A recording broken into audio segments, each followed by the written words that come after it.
I made it inside my apartment, slammed the door shut, and thought it was finally over. My chest was still pounding, my hands shaking, but at least the footsteps had stopped. I told myself it was all in my head, until I turned toward the mirror in the hallway. And there was someone standing right behind me. I froze. My whole body locked up. The figure in the mirror wasn't me, it was taller, darker, and its eyes weren't human. They were just two black voids staring into me, like the mirror itself had grown a shadow that refused to move. I spun around instantly, nothing. The hallway was empty. My brain scrambled for an explanation, anything logical. Maybe I was tired, maybe it was the reflection of a coat rack, maybe I was just imagining things. But when I looked back at the mirror, the figure was closer. I swear it had moved. My breath caught in my throat. I backed away slowly, step by step, but the reflection didn't match me anymore. It stayed perfectly still, just standing there, tilting its head like it was studying me.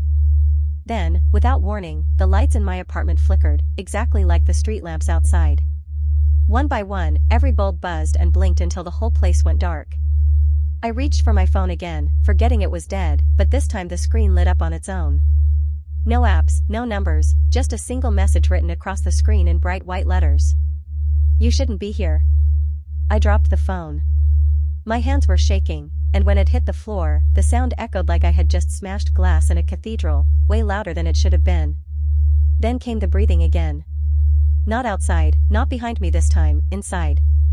It was coming from my living room, deep and rattling, like someone trying to hold back a laugh. I told myself, don't look. Don't look.